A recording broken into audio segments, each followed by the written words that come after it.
Hello, I'm Will. I'm Renee. And together we make up Phoenix Curations. We are going to go over our sales for the last 2 weeks that were over $40. So stick with us and let's go through it. Yeah, so we haven't done a What Sold video in quite a while. Nope. And mostly because we had some slow sales for a little while and we got busy doing a bunch of hauls and other things. But we want to get back to this because this helps people know what's selling, and it's what's selling right now. So we're in transition to fall. Yeah, we are. And the first sale that we wanted to talk about is a bundle sale. And it's interesting because both of the items that we sold are Spanx, but we priced them very differently. And I just want to talk about the difference between the different kinds of Spanx. So the bundle itself was sold for $50. And we went back and forth, and finally I just decided she wanted it so bad, and I didn't have much into it, so I just gave them to her for $50. So this is the pair that is more expensive. So these are faux leather leggings. And in Spanx, the faux leather leggings, the sequin leggings, the fancy ones that go like at holiday time, those are newer styles. They're high or mid-rise. And those are the ones that are going to sell for, I think, around $50 to $60. I think the sequins ones actually are sold out last season, and they went for up to $125. Not that we ever found any. No, and I didn't know enough about Spanx at that time to look for them, so this is kind of new. For me, I'm learning about Spanx. Yeah, so, and you're going to see the red tag in these. Let me see if I can get the picture up. Yeah, so there's the red tag. So that's the expensive ones. Never mind my terrible manicure. All right, so these are just some basic black leggings. They're shaped leggings just like the others, but these are sold at Target. So this is Assets by Spanx. These are going to sell between $10 and $18, depending on how many are available on the market, what time of year it is. When people go out during the holidays or to parties, they want to look good, and it's easy to get a shaping pair of black leggings and throw on a nice tunic or dressy blouse, and that's why those sell so well. So that's the difference between those kinds of leggings by Spanx. This is a top, a cardigan sweater by Barefoot Dreams. Now, this is one of the ones that we got from our friend. Right? No. This was retail arbitrage. My first big, expensive retail arbitrage. So last season, after Christmas, all the Barefoot Dreams went on sale at our local department store, which we only have one, which is Dillard's. And we had sold a couple Barefoot Dreams items, and I really took a chance. Everything was 65% off, which still made it pretty expensive. But it paid off so far. This is a current style. It's nice, chunky knit, and there were very nice stock photos. So you've had this since Christmas? Last year. Yep. Okay. I think I listed it for $100 and sold it for $80, which is well over what I paid for it. There's another Barefoot Dream. So you did the retail arbitrage on this also. Yes. Yeah. Yep. Retail arbitrage is something that we're working on. Yeah, it's scary. It's really scary. Well, when you're used to paying things in the thrift store and at the bins, this is a big change. When you pay 65% off for something that's $145, it's something to think about. Right. You can add tack on a zero to anything that you're paying, and it's a different thought process. It is, but I did take this risk, and it has paid off. It was worth it, yeah. So this robe sold for more because there really aren't any available. And the stock photos, I think, sell these items because certainly looking at the on a hanger is not anything. But if you know the brand, you know what it is. But this is super cozy, comfortable, exactly what people are looking for right now where they're hanging around their homes. So we got $100 for it, and I was very happy. So this one was yours. Yeah, I got this at the bins. This is great. This is in perfect condition. It's usually you find these barn coats and they have been worn, and you can tell they've been washed a bunch, and especially vintage ones like this one. But this was in perfect condition. It was right on top of a bin, and I walked in. It was the first thing I saw. It was middle of summer last year, so. Yeah, this is like the third one you've sold. Yeah, and they always sell. They always sell for close to $50, $45, sometimes even more. This even had the liner in it. Yeah, and this one was even a petite. Yeah. Everybody says to stay away from petites, which for the most part I agree with. But Yeah. in this case, it didn't matter. It sold pretty quickly, too. It did. I forgot to put my phone on silent. Apologies. So, this item is not a sale over $50. But we wanted to talk about it just because it's interesting. So this is the second handmade vintage hat that I've sold. And it sold for $10. But, I mean, I got it at the bin, so it cost nothing. But it just has the look, you know, and it was so well made. There's even a little piece of elastic in there. I don't know if I have a picture of that. Yeah. To keep the hat on. And it was just well done. And you can see how even and nice the stitches are. And, yeah, so if it has that look, we pick them up, and they do sell. One of them was even a host pick. It was like a bird with big, huge eyes. It was an owl, right? I don't know, maybe it was an owl. I think it was an owl. But these items are really interesting because we've sold a few of them, and they don't go for a ton of money, but there's a lot of interest in them. Yeah, and, you know, people work really hard at these crafts and these, you know, folk projects, and then they end up in the bins, and it's kind of sad. Yeah. So I get as many as I can if I think I can resell it. Sometimes I end up bringing it home and deciding to redonate or gift it to someone. But this one sold pretty quickly, and I can't remember how I packaged it, but in the love note it said something about the packaging was cute, so I don't know what I did. I think I protected the pom-pom somehow. So, you want to talk about this one? Well, Free People So Sweetly. Now, this did come from our friend who gifted us quite a few clothes. That was a very, very nice thing. We're very grateful for that. The Free People So Sweetly floral smocked wrap dress. This is maxi dress, floor length. It was in really good condition when we got it. I think it was new with tags even. Was yeah, it new with tags. Yeah. So. And that specific dress is sold many times. Yeah. Comps went up to 100, and I think I listed it for 90. But when I got the offer of 65, I looked at the vast majority of them sold between 60 and 70. So we took it right away.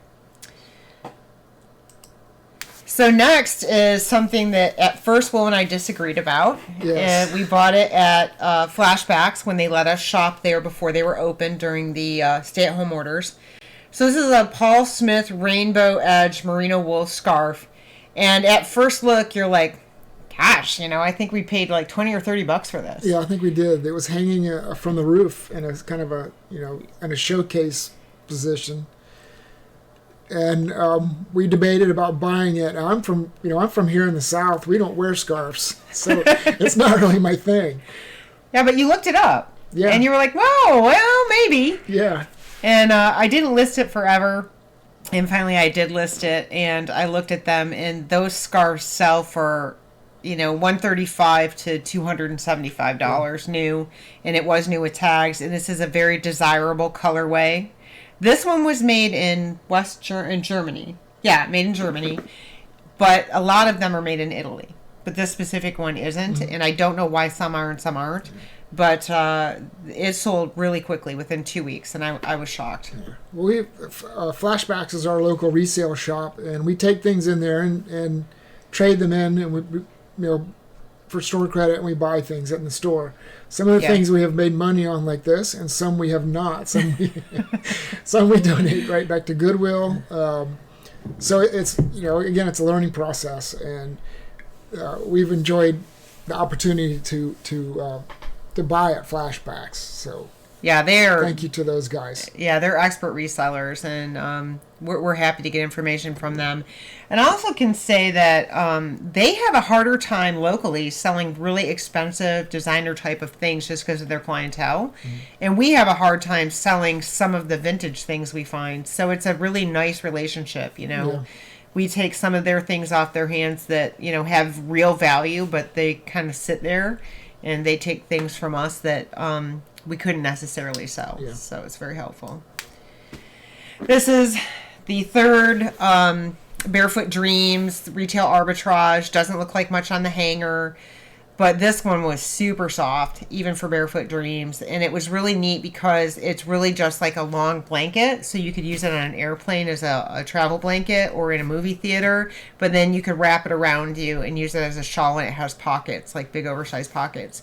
So that one sold really quick too for $80 and definitely got my money back. I still have 2 left. One is really unique and I want a little bit more for it. And the other one isn't Barefoot Dreams, it's UGG. So I don't know if UGG's going to go for as much. I think I'll get my money back out of it. But people are kind of lowballing me a little bit on it. And I'm like, no. No. Free People movement, Hit the Slopes jacket. This fleece jacket. You said this is a current style, right? But it is a current style. It's a little bit different color. Yeah, the color's not available. Right. But this came from the bins new with tags. It was a throwback. I got it just before they pulled it off the floor. New with tags. That's crazy. Yeah. New with tags, Free People. Yes. But they have this similar jacket style at Nordstrom Rack for $50 right now. But you can't get this color, and it's not the same nap. Like this is that teddy bear nap, and that one's more of a smoother. Yeah, it's that 80s green, post 70s avocado to 80s neon. Yeah. Well, people like it. Yeah, it's not my taste. So this item, this Pete and Greta, which Pete and Greta is one of the Johnny Was lines. And I don't know if they make it anymore. I think they've separated and they just sell Pete now. But I didn't list it forever because it just looks like a big tent. And I put it on the hanger and it looked to me like it stretched out a little bit. So I steamed it and I folded it and stuck it away. And I just left it forever. And finally I said, all right, I'm just going to list it. So I listed it, and it still looks like a big tent to me. But it is 100% linen. It is a desirable brand. And I listed it as Lag and Look because it has that sort of thing to it. The forearms are kind of tight, and everything else is like a dolman sleeve, and it's just big and huge. And it sold within an hour. Really? For $5 less than asking price. So yeah. I was super happy that I got off my behind and listed it. I'll have to remember that. BB Bustier mid-lace dress. This also came from our friend. Yes. And we covered some of those her generosity in a couple of other videos. Could you try again?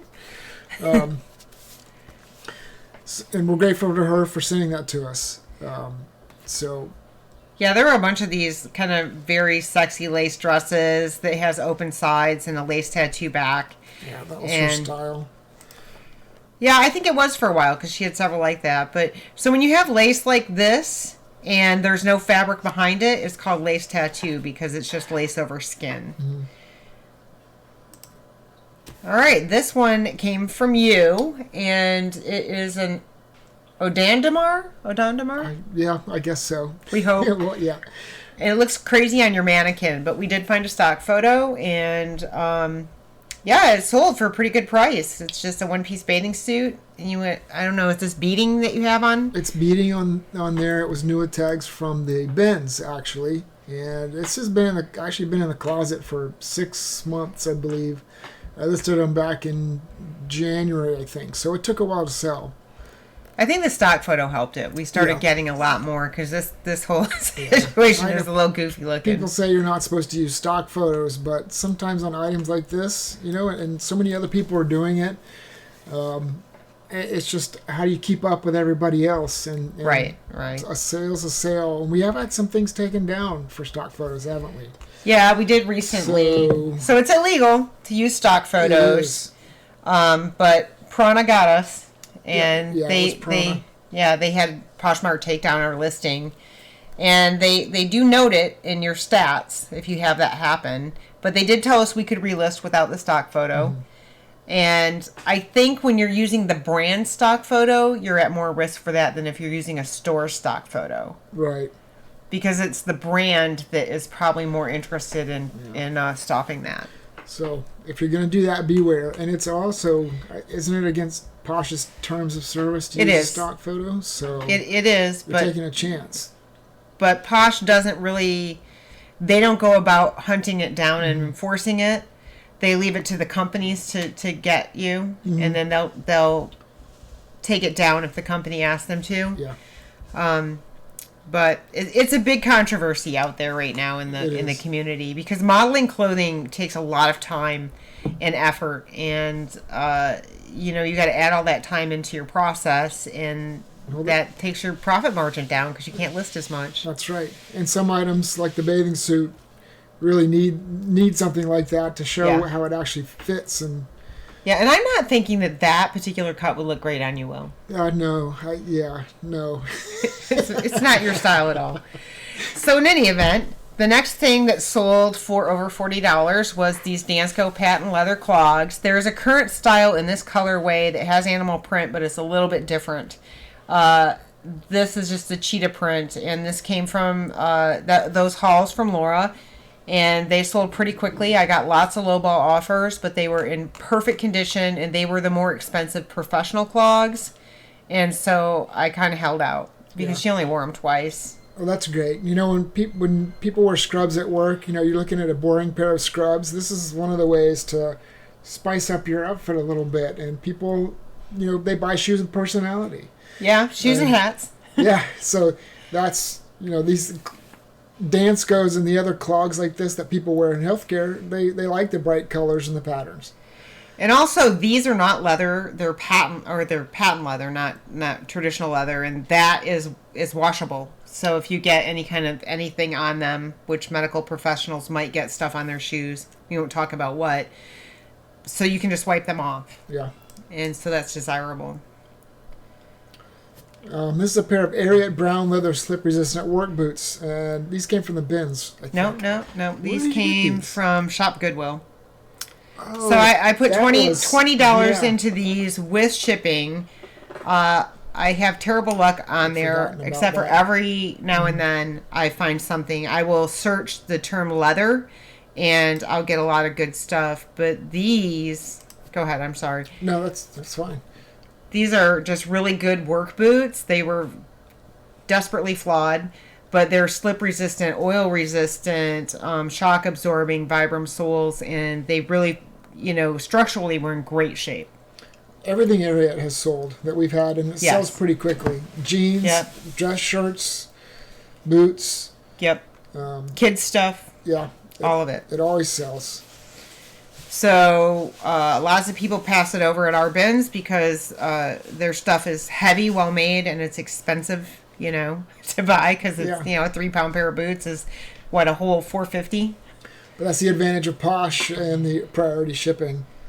Yeah, exactly.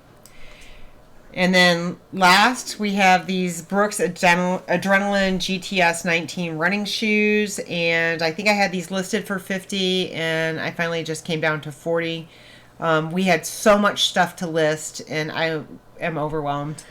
So tell me about the condition of these shoes, because I typically would not pick up a pair of running shoes unless they, looked brand new. And, right. To my eye, athletic shoes sometimes I just probably wouldn't buy. So what caught your eye about these? So these came from Laura, and they were brand new. And as you can look at the tread, there's no tread marks at all. Right. Taken off of there. The only flaw was a little mark on the Brooks logo, and I took a picture of that. She did give me another pair of Asics that were a little worn. Those did show some wear. Yeah. And I'll tell you something about packing shoes, and we get a lot of comments about our shoe packaging, so maybe we'll do a video for you sometime. Look your shoes over before you send them out, because no matter how much you think you've cleaned them, there can be stuff. I have gone back and found metatarsal pads stuck inside the shoe. The Asics, I actually found a little brad stuck in the shoe. Really? It looked like just a little pebble, and I photographed it that way, and I thought, Then I got a pair of needle nose pliers, and it was very short. It didn't affect the shoe in any way, but I would hate for somebody to be running and put a lot of impact on that shoe, or as the sole wore, and had that hit the bottom of their foot. So definitely, I would encourage everyone to look their shoes over, wipe the insides out one more time, put your hand down there, especially if you list shoes like we do. We list hundreds of shoes. So I don't ever want to be in the doghouse with a customer for forgetting to wipe something out of a shoe, or something like that with a little tack in the shoe. But that was interesting. Yeah. And things like that have happened more than once. I also, I don't know, I would never thought I would wear used shoes. Definitely not used underwear, that type of thing. People always say things like that. But, I've got a couple pair of shoes that when we started doing this project that I found that are clean. And, I just changed my opinion of used shoes and what's, they really... Well, we clean them. I mean, we really clean them if they require it. I mean, Laura's shoes didn't really require much more than a wipe down. Yeah. But you can put some shoes you can put in the washing machine. Yeah. Some shoes we clean in the sink by hand. We have a video for how to clean Crocs. Right. That we put up before. Yeah, and you despite what people tell you, you can.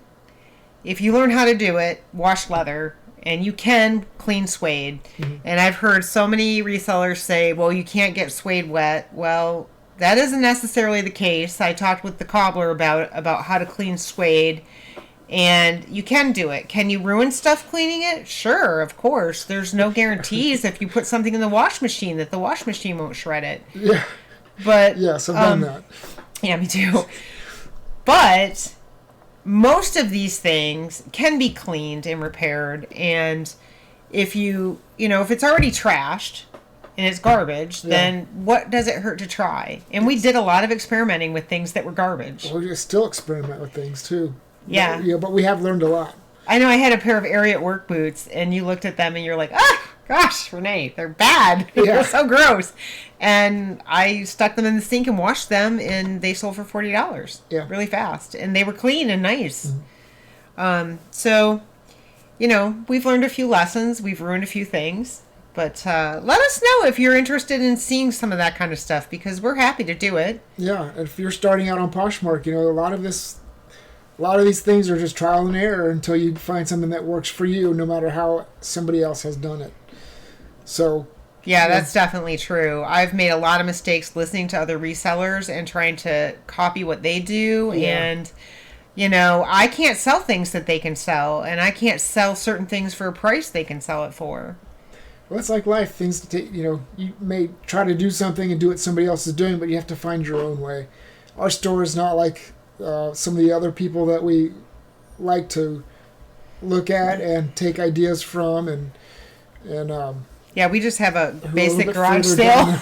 A little bit further down the road than we are. But, we're learning. We were just talking about looking at what we pick up and, setting some different boundaries for ourselves and what we find, what we do buy and what we don't buy. So, yeah, I think that we've decided no more bikini bottoms. Right. Unless they're super special and new. No more polo shirts. Right. No more polo shirts. The men's closet, in general. No more button-up shirts. Button-up shirts, unless there's something, that's desirable. Peter Millar, some of the brands like that. Untuck It, yeah. Those brands are okay. Some of the athletic wear, like golf clothes, some of that type of stuff. But no more Ralph Lauren long-sleeve button-up shirts. No more Joss A. Bank. That type of stuff you can get anywhere. Yeah, absolutely true. So, well, if you hung out to the end with us, thanks so much. We really appreciate you. We do appreciate all of the feedback, and I know we have a couple people that give us regular feedback, and that's just such a we're grateful for that. It's a blessing, really, because we want to get better and better at what we do, and someday we'll be full time and we can make the most interesting content on earth. That's right. Working on it day by day. Yeah, so comment, like, and subscribe. It helps us out, helps us push the videos out to people who might benefit from them. And if you have a channel, drop a comment down below. We'll check you out. Yeah, let us know. And thanks for listening. Yeah, have a great weekend.